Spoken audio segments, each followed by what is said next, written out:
The real problem is to groom himself into a mature person. उनकी जो groom होता है अपने आप को प्रिपेयर करना।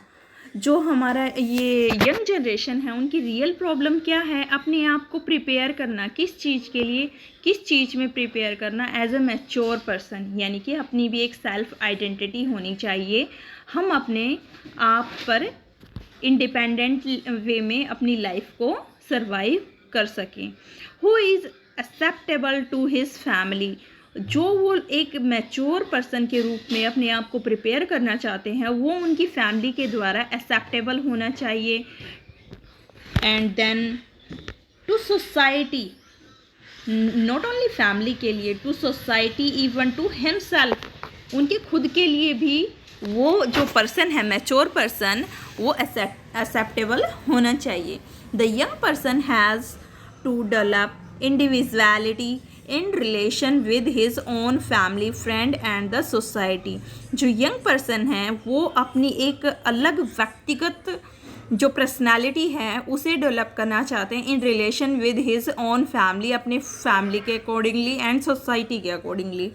After that author proceeds to discuss the three principal elements that finally help the young person to achieve the individuality he was striving to form। Last में ये देन हमारा जो राइटर है वो क्या बताता है कि मेनली 3 प्रिंसिपल हैं जिनके थ्रू क्या जो हमारा यंग जनरेशन है हमारी वो अचीव कर सकती है अपनी आइडेंटिटी को, अपनी इंडिविजुअलिटी को, अपनी इंडिपेंडेंस को, जिसके लिए क्या वो स्ट्रगल कर रही हैं।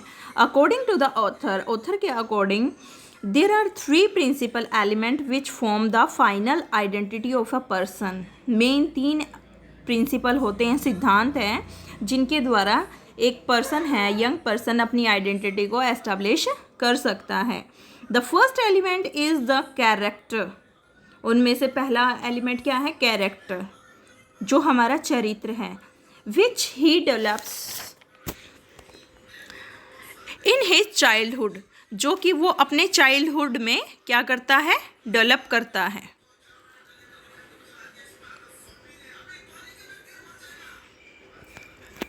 In the early childhood, a boy strives to be like his father. Early childhood में means to say in the age of 6 to 10 years, जो एक चाइल्ड होता है वो क्या बनना चाहता है। अगर बॉय है तो वो कहेगा मैं अपने फादर के जैसा बनना चाहता हूँ। And the little girl to be like her mother, और अगर गर्ल है तो वो क्या कहेगी, वो अपनी मम्मा के जैसी बनना चाहती है। The second element in determining his identity depend on how strong this rebellion is. जो सेकेंड प्रिंसिपल है वो किस पर डिपेंड करता है कि जो उनका रिबेलियसनेस जो नेचर है वो कितना स्ट्रॉन्ग है, वो उस पर डिपेंड करेगा। And what form it takes, और वो किस फॉर्म में जा सकता है। मीन्स टू से इस लाइन को एक एग्जांपल के थ्रू समझो। अगर आफ्टर टेंथ लगा लो, जब आप +1 में एडमिशन लेते हो, आपका इंटरेस्ट क्या है, साइंस फील्ड में है, बट जो आपके पेरेंट्स हैं वो आपको फोर्स करते हैं नहीं, आपको साइंस फील्ड में नहीं जाना, आप कॉमर्स फील्ड को चूज़ करो। अब यहाँ पे जिस चीज़ में आपका इंटरेस्ट है उसमें आप ज़्यादा प्रोग्रेस कर सकते हो, नो डाउट, बट इसके साथ साथ आपका जो रिबेलियसनेस नेचर है वो कितना स्ट्रॉन्ग है कि आप अपने पेरेंट्स के अगेंस्ट जाकर साइंस फील्ड को चूज़ कर पाओगे, तभी तो आप अपना करियर अच्छी तरह से एस्टेब्लिश कर पाओगे। अगर आप पैसिव फॉर्म में जो आपके पेरेंट्स कह रहे हैं उन्हीं को चुपचाप फॉलो करोगे, क्या अपना अच्छी तरह से करियर एस्टेब्लिश कर पाओगे? बिल्कुल भी नहीं। तो सेकंड एलिमेंट हमारा क्या कहता है कि जो आपका रिबेलियसनेस का नेचर है वो उस पर डिपेंड करता है कि वो कितना स्ट्रॉन्ग है। Okay, then the third element is the nature and the need of the time. जो थर्ड एलिमेंट है वो डिपेंड करता है कि नेचर, जो टाइम है उस टाइम का, समय की क्या आवश्यकता है। मीन्स टू जो टाइम है वो किस चीज़ की डिमांड कर रहा है, वो भी आपके आइडेंटिटी को, आपकी पर्सनालिटी को, आपकी इंडिपेंडेंस को इफ़ेक्ट ज़रूर करेगा। Okay class, next conclusion.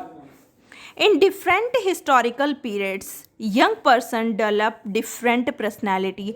हमने अपने जो हिस्टोरिकल पीरियड हमारा रहा है, हमारा इतिहास रहा है, हमारी हिस्ट्री है, उसमें हमने देखा है डिफरेंट पर्सन्स होते हैं, उन्होंने अपनी एक डिफरेंट टाइप की पर्सनैलिटी को गेन किया है और हमारी हिस्ट्री में फेमस हुए हैं। Thus we can see that many things have been achieved by young person। और हम अपनी हिस्ट्री के थ्रू देख सकते हैं कि जो यंग जनरेशन है उसने अपनी इसी एस्पेक्ट के थ्रू बहुत ही ज़्यादा अचीव किया है। And because they were impatient with the achievement of the past. और ये कैसे हो पाया है, क्योंकि हमारी जो यंग जनरेशन है, पास्ट में हमारे पूर्वजों ने जितना गेन किया है वो उससे सेटिस्फाई नहीं होते, इम्पेशेंट होते हैं उससे, वो उसमें धैर्य धारण नहीं करते, वो और कुछ ज़्यादा गेन करना चाहते हैं। So they were able to dream of reform. इसीलिए वो सपने देखते हैं रिफॉर्म के, और ज़्यादा रिफॉर्म करें हम, चेंज देयर प्रेजेंट, और अपने प्रेजेंट को चेंज करें। Clear? Therefore, this essay is very influential, motivational for our young generation।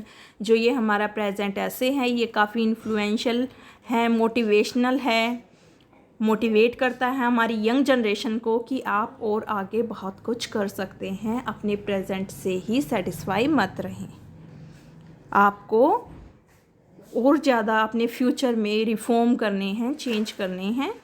So be motivated by this. Okay class, अगर इस क्वेश्चन में किसी को भी कोई प्रॉब्लम है then ask to me. Okay, good bye.